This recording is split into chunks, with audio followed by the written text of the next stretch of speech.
Hey, welcome to another Retro Rocha with me, comedian Jerry Rocha. Every night for 22 years after dinner, my mother would beat me with a Nintendo Advantage controller just to prepare me for hosting this show. Today, I want to talk about the Super Nintendo game, The Adventures of Dr. Franken. It's like an action platform puzzle game with no real bosses and no grip on sanity whatsoever. I will tell you now, if you're playing this game, you're not having a stroke. Those are actually two arms fused together attacking you, and you're about to fight poodles on skateboards. This game feels like they just sat 40 people down in a room, gave them acid and peyote for the first time ever, and then we're like, whatever they say they see, we're writing it down and we're putting it in the game. I should have hated this game, but for whatever odd reason, kind of enjoyed it. Look, I get it. This game is 100% somebody's rock bottom. This could be the game that breaks you. It's not great, but it's not terrible either. And it's definitely not the unplayable mess every voice in your head is telling you it is. You play as what I assume a marketing group in 1992 thought a hip Frankenstein would look like. But with the shades, the shirt, the shorts, and the flip-flops, he just looks like he's starring in some porn comedy. Like his catchphrase is gonna be, "Oh, keep the uggos away from the dock, bro." The story is that while Frankenstein is getting ready to go on vacation with his bride, she loses her passport. So instead of going, you know what, that's all right, we'll go on vacation another time, let's order you another passport, Frankenstein's like, I got a better idea. I'm gonna chop you up into like 200 pieces and then mail you to the final destination. Then I sew you back together, I hit you with some lightning, we go see where Johnny Cash was born. Lo and behold, the post office mucks it all up and they send her 200 pieces all over the planet, and now Frankenstein has to go get them back. I mean, tale as old as time. Shouldn't he have just tried to take her through baggage claim? I mean, Frankenstein needed that friend we all have who has that iron skin level of confidence when it comes to taking weed through an airport. They're not looking for chopped up pieces of your wife, man. They're looking for heroin or a bomb. That's it. You'll be fine. I'm sure once he put her back together, Frankenstein still blamed her. This vacation would have been a lot easier if somebody's body parts didn't spread like herpes. But at least good on him for trying to find her. Come on, that's most dudes out right there.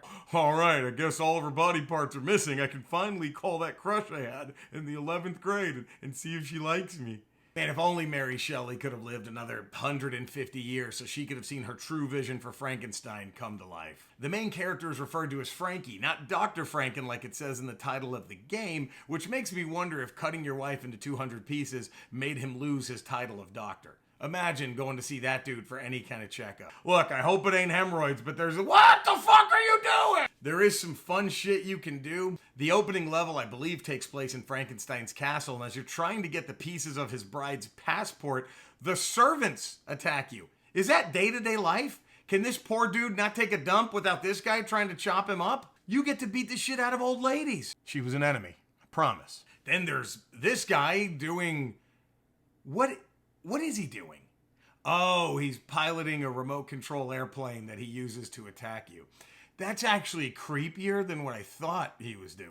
Once you get the hang of it, the gameplay does make sense, like Y kicks right, A kicks left. I don't know why they didn't just make A the kick button, and then you can decide which direction you're gonna kick, but I don't know what they were up against. Maybe those were extensive notes that Mary Shelley's estate had access to. Look, Mary said, Y kicks right, A kicks left, and if Frankie and his bride ever meet, they have to dance to the dip. You wanna dig her up and tell her she's wrong? I know me saying, once you get the hang of it, it kind of makes sense. That's not the most glowing review. That's like trying to convince your buddies to invite that guy who tries to bang everybody's girlfriend. Without him, it's just 21. With him, 3-on-3, shirts and skins. Come on. The graphics are pretty good. The enemies are very unique looking. I almost wonder if it was the artist's like Hail Mary. I'm going away for a long, long time, but before I go, could you promise me to put this flying giant purple head in as an enemy?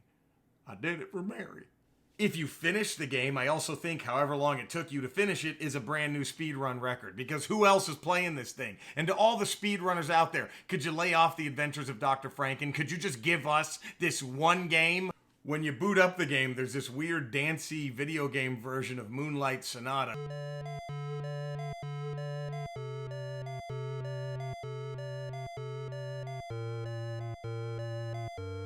which I don't know what that has to do with the video game, but it's interesting. However, knowing how batshit crazy this game is, there's no way that was their first choice. How about when they boot up the game, we do like a dancey 16-bit version of Eric Clapton's Tears in Heaven? It's an odd game, but I think it's worth playing out of more than just morbid curiosity, and it's pretty cheap. In fact, the store that I got the game at, they gave me $5 to leave the place with the game. And then once I left, all the employees spun 6 times and then spit into a cauldron. And then like 5 minutes later, I drove past the place again and it was just gone. Like the whole building, like nothing. Ah, dude, I hope I didn't get this game from that Needful Things place from the Stephen King book. Because I didn't need the game. And it's real. See, I wasn't making it up. It's a real game, I promise. There it is. The Adventures of Dr. Franken is also my favorite death animation, probably in any video game. Is there a better way to go? You're there surrounded by your loved ones. I just want to thank all of you for being... Thank you for watching another Retro Rocha with me, comedian Jerry Rocha. Please subscribe to this, give it a thumbs up, click that little bell thing so you're alerted every time a new video comes out, spread the word, all that good shit. Is there a video game you want to see me talk about? Email me, rocha@retrorocha.com. Oh, and another thing, we've got to play just to make it today. Oh, that's right. Hugs are way less expensive than a latte. Ooh, I put my hand up on your hip. When you dip, I dip, we dip.